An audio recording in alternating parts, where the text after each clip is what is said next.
Assalamualaikum warahmatullahi wabarakatuh.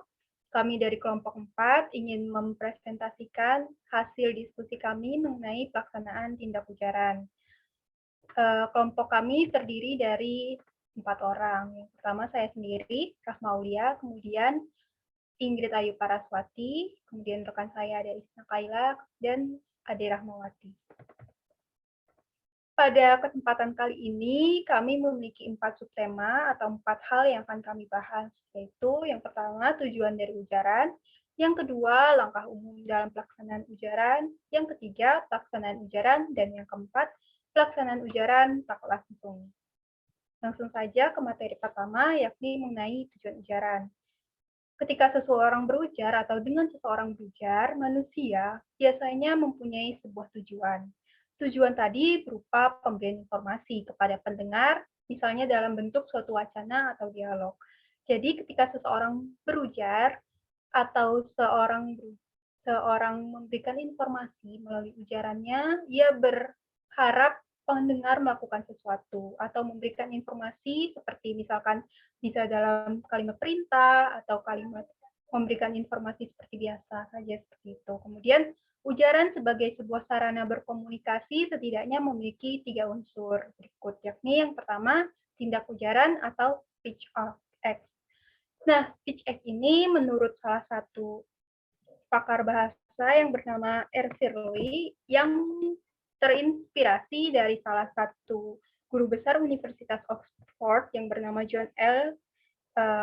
Ya, dia berpendapat bahwa dalam tindak ujaran tersendiri dibagi menjadi 5 jenis. Yang pertama itu ada representatif, yang kedua direktif, yang ketiga komisif, yang keempat ekspresif, dan yang kelima deklarasi. Dari kelima tindak ujaran ini memiliki tujuan atau informasi yang berbeda satu sama lain. Nah, untuk lebih detailnya nanti akan dijelaskan oleh rekan saya di slide selanjutnya. Nah, yang kedua, selain tindak ujaran, dalam ujaran sendiri terdapat muatan preposisi atau proportional content.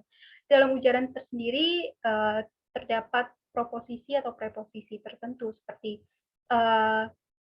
si subjeknya, terus apa tindakan yang dilakukan, dan lain hal. Kemudian muatan tematik atau tematik konten. Tematik konten ini maksudnya ialah seperti dalam satu ujaran memiliki satu tema atau satu tujuan yang sama, sehingga dalam satu ujaran itu, selain terdapat tindak ujaran, muatan proposisi, dan tematik ini saling berhubungan ketiganya, kemudian nantinya akan mencapai kepada satu tujuan yang sama, seperti itu. Yang selanjutnya ada langkah umum dalam pelaksanaan ujaran. Ketika seseorang mendengarkan suatu ujaran, tentunya akan ada sebuah langkah selanjutnya yang ingin dicapai atau dilakukan gitu, oleh pendengar maupun yang berbicara. Nah, langkah apa yang kemudian harus dilaksanakan oleh pendengar setelah memahami suatu ujaran, tergantung pada macam ujaran yang didengar. Nah, ini berarti tergantung pada teori tindak ujaran atau tindak ujaran apa yang diujarkan oleh si pembicara. Nah, dari teori tindak ujaran kita mengetahui bahwa ujaran hanya bisa representatif, ya direktif, komisif, ekspresif, atau deklarasi. Nah, dari kelima ini memiliki tujuannya masing-masing. Akan dijelaskan oleh rekan saya, Ingrid Ayu Paraswati. Baik, terima kasih kepada Rahma Aulia. Di sini saya akan melanjutkan tentang pelaksanaan ujaran. Di sini ada 5 macam. Yang pertama ada representatif, direktif, komisif, ekspresif, dan deklarasi. Slide selanjutnya. Oke, yang pertama itu ada representatif. Nah, ujaran representatif ini merupakan ujaran yang hanyalah berisi pernyataan mengenai sesuatu. Ujaran representatif ini mengandung informasi lama dan informasi baru, di mana informasi tersebut dapat berbentuk positif maupun yang negatif. Namun terkadang informasi tersebut tidak terlihat secara nyata apabila ujaran tersebut tidak dikaji lebih dalam atau terselinap. Suatu informasi yang secara terselinap dimaksudkan dalam suatu ujaran dinamakan implikatur. Nah, berikut ada 3 contohnya. Yang pertama itu ada Sari yang menyanyi lagu Fly to the Moon. Nah, pada kalimat pertama ini terlihat jelas ya bahwa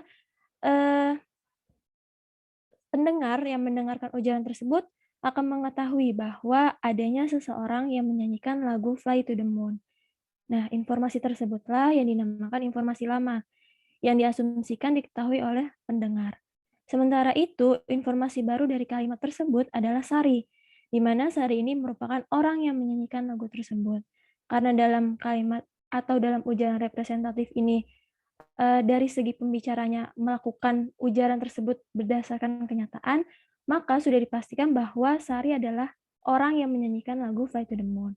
Nah, kemudian dari contoh kedua dan tiga, kita akan melihat dari implikatornya. Contoh yang kedua, dia masuk ke kamar dan diambilnya sebuah buku. Dari kalimat tersebut, terlihat jelas bahwa implikator dari kalimat tersebut adalah di kamar itu ada beberapa buku dan dia mengambil salah satu buku tersebut. Nah, begitupun untuk contoh yang ketiga. Slide selanjutnya. Kemudian yang kedua itu adalah pelaksanaan tindak ujaran direktif, di mana pada tindak ujaran direktif ini merupakan pembicara melakukan tindak ujaran dengan tujuan agar pendengar yang melakukan sesuatu. Nah, di sini ada contohnya. Yang pertama itu, mohon maaf, direktif ini dibagi menjadi tiga ya. Ada jawaban iya atau tidak, kemudian jawaban mana atau apa, dan perintah. Untuk yang pertama, pelaksanaan untuk pertanyaan iya atau tidak. Contohnya itu, apa Ira yang menyanyi lagu Kopi Dangdut? Nah, pada kalimat tersebut, kita dapat melihat bahwa informasi baru dari kalimat tersebut itu tidak ada atau belum ada. Oleh karena itulah, tugas pendengar adalah mencari tahu atau mencari informasi tersebut, apakah benar atau tidak. Kalau tidak, maka pendengar akan menjawab tidak atau bahkan menyebut namanya. Tetapi kalau memang pendengar mengetahui informasi tersebut, maka pendengar akan menjawab iya. Selanjutnya yang kedua, ada pelaksanaan untuk pertanyaan mana atau apa. Di sini ada contohnya, siapa Raja Inggris yang meninggalkan tahta untuk menikah dengan orang biasa? Dari informasi tersebut atau dari kalimat tersebut, kita dapat mencari tahu dalam memori kita siapa sebenarnya seorang Raja Inggris yang dimaksud dalam kalimat tersebut. Bila kita mengetahuinya, maka kita akan menjawabnya dengan Edward VIII. Akan tetapi jika tidak, maka kita tidak akan menjawabnya. Atau bisa saja kita menjawabnya, aduh, siapa ya? Akan tetapi, seringkali terjadi bahwa informasi yang disampaikan itu, sulit didapatkan. Misalkan, suatu informasi yang diucapkan oleh pembicara akan sangat sulit untuk dicari kebenarannya atau dicari informasinya kepada si penerima atau pendengar. Sering terjadi bahwa informasi yang dicari tidak mudah didapatkan. Makin sukar informasi itu diperoleh, maka makin lama waktu yang diperlukan. Bahkan tidak mustahil untuk gagal mencari tahu informasi tersebut. Selanjutnya yang ketiga itu adalah pelaksanaan untuk kalimat perintah. Dalam pelaksanaan kalimat perintah ini contohnya adalah masukkan kartu kredit itu ke dompet. Nah, dari kalimat tersebut sudah jelas bahwa pembicara ingin pendengar melakukan sesuatu, yaitu memasukkan kartu kreditnya ke dalam dompet. Oke, penjelasan selanjutnya akan dilanjutkan oleh Isna Kaila. Ya, selanjutnya ada tindak ujar komisif. Eh, tindak ujaran komisif tidak menanyakan atau memerintahkan sesuatu, maka tidak ada perbuatan harus dilakukan pendengar, melainkan dilakukan oleh si pembicara. Seperti pada contoh, saya berjanji akan membiayai sekolahmu. Verba seperti berjanji, bersumpah, dan bertekad menandai macam ujaran ini. Setelah ujaran ini didengar, maka pendengar mencari muatan proporsionalnya dan menentukan pula mana yang berupa informasi lama dan baru. Tampaknya di sini informasi lamanya adalah si pembicara, yaitu saya. Karena saya ini sudah merencanakan atau sudah lama bertekad untuk membiayai sekolah seseorang, dan ini adalah sebuah informasi baru untuk si pendengar karena si pembicara baru menyampaikan kepada si pendengar bahwa dia akan menyekolahkan akan membiayai sekolah seseorang. Karena tindak ujaran komisif tidak menanyakan atau memerintahkan sesuatu, atau tidak ada perbuatan yang harus dilakukan oleh si pendengar. Si pendengar. Seperti halnya dengan tindak ujaran representatif, pelaksanaan tindak ujaran komisif juga hanya berupa penyimpanan informasi pada memori kita saja. Yang selanjutnya ada ekspresif. Tindak ujaran ekspresif menyatakan kondisi psikologi seseorang, maka pelaksanaannya pun bukan berupa perbuatan fisik. Contohnya, Bu, saya ikut berduka cita. Semoga arwah Bapak diterima di sisi Tuhan. Dan ada contoh selanjutnya, selamat ya, semoga panjang umur dan bahagia selalu. Lalu ada contoh lain, sialan, kamu punya utang gak mau bayar. Nah, di tindak ujaran ekspresif ini, di mana Bu, saya ikut berduka cita ini, di mana ada ekspresi tentang berduka setelah kehilangannya seseorang. Jadi, ekspresi sedih yang kita ujarkan kepada seseorang. Lalu ada ekspresi senang seperti selamat ya, semoga panjang umur dan bahagia. Lalu ada ekspresi marah, sialan kamu punya utang tapi nggak mau bayar. Di situ adalah seseorang mengekspresikan amarah emosionalnya kepada seseorang yang telah berhutang tapi tidak mau dibayar. Nah, setelah kita memahami muatan profesionalnya serta muatan tematiknya, maka kita sebagai pendengar hanyalah diam menyimpan makna kalimat itu dalam memori kita. Kalau ada pelaksanaannya, umumnya mungkin hanya respon verbal seperti ya, terima kasih, atau ungkapan-ungkapan lainnya. Selanjutnya, Rahma. Yaitu selanjutnya ada tindak ujar dekorasi. Dalam tindak ujar dekorasi diperlukan adanya syarat kelayakan atau facility condition. Agar kalimat yang diungkapkan itu bermakna, maka langkah tambahan dalam memahami dan kemudian melaksanakan ujaran ini adalah untuk meyakinkan diri sendiri bahwa pembicara itu memang mempunyai wewenang untuk mengatakan apa yang dikatakan. Seperti ada contoh, I hereby pronounce your husband and wife. Terus ada contoh lain, dengan ini kami menjatuhkan hukuman penjara 15 tahun.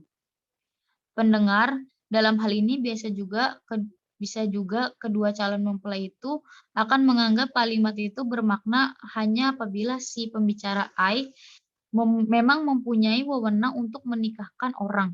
Kalau tidak, maka pelaksanaan dari ujaran itu tidak akan dianggap sah. Dengan kata lain, pelaksanaan tindak ujaran deklarasi hanya dapat dilakukan apabila syarat kelayakannya dipenuhi. Selanjutnya,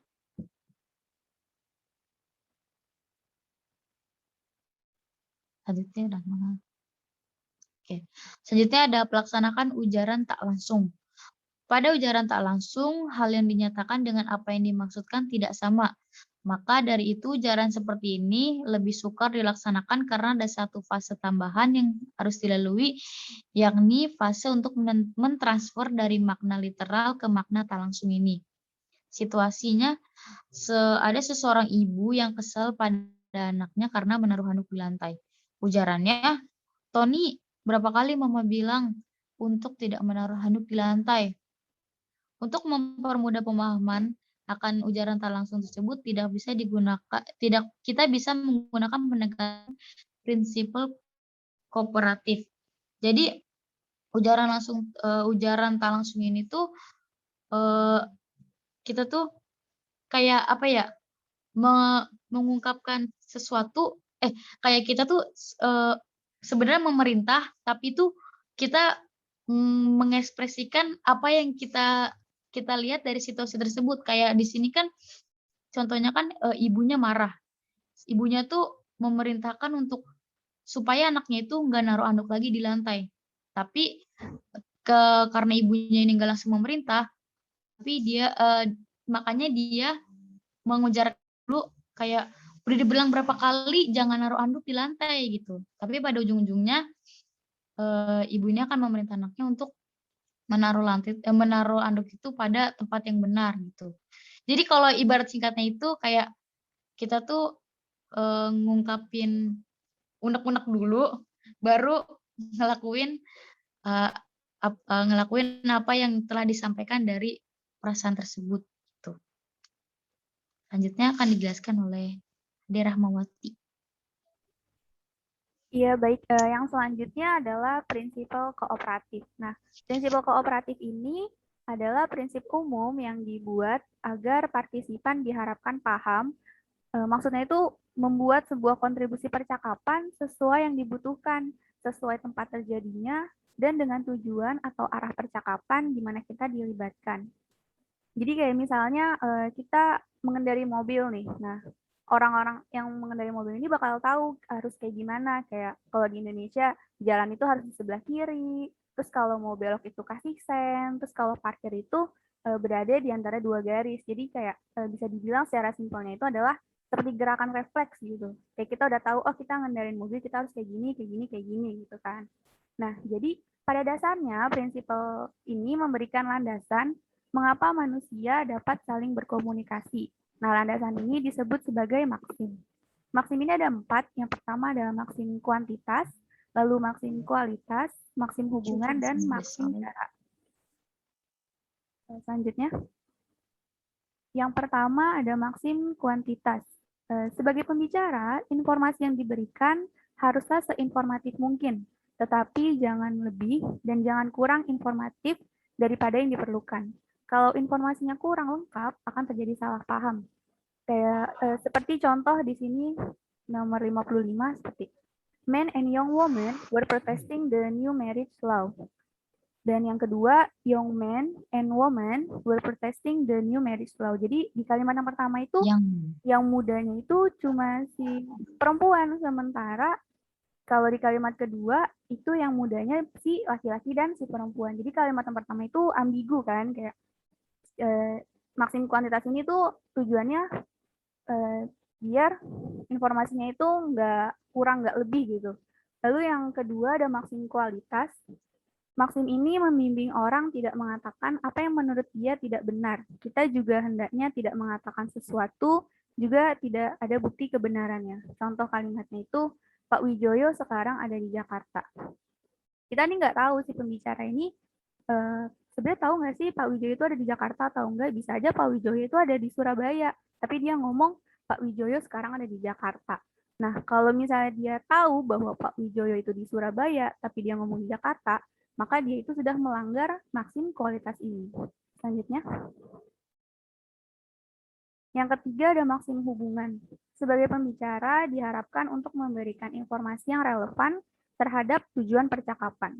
Contohnya itu di sini situasinya adalah kita baru aja beli mobil baru nih, terus kita ngasih tahu ke teman-teman bahwa kayak kita tuh baru beli mobil baru. Nah, kalimatnya mobil itu warnanya merah, merek catnya kalau nggak salah Dana Paint, nomornya 3021, dan thinner yang dipakai bukan thinner merek Butterfly yang kalinya hijau, tetapi yang merah.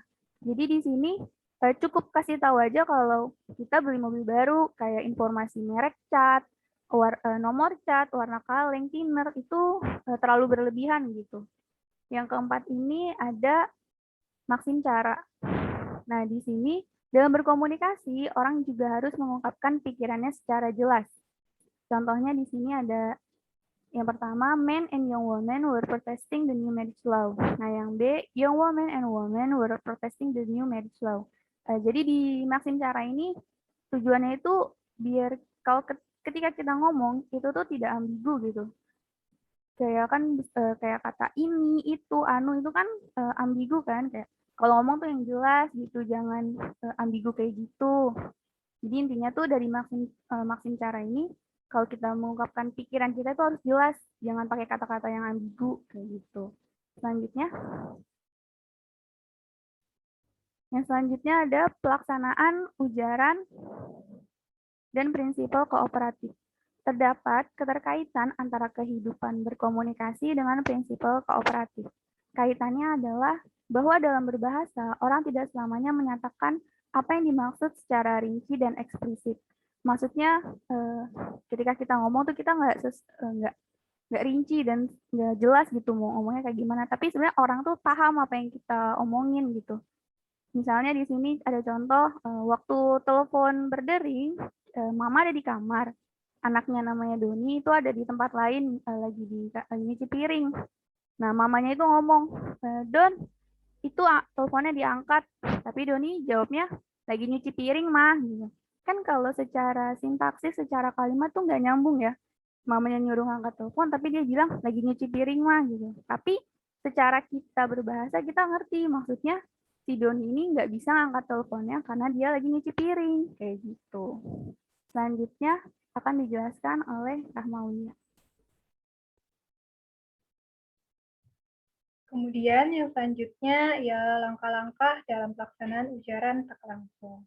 Yang pertama dalam melaksanakan ujaran tak langsung itu adalah tentukan makna yang langsung terlebih dahulu. Seperti yang sudah dijelaskan oleh rekan saya, Ade Rahmawati sebelumnya, ketika kita berbicara terkadang kita memiliki ada beberapa maksim-maksim tertentu yang akan menghubungkan ujaran kita atau pembicaraan kita supaya si pendengar dan pembicara saling memahami apa sih tujuan pembicaraan itu, apa sih informasi yang sedang dibicarakan, apa sih tema pembicaraan kita kali itu.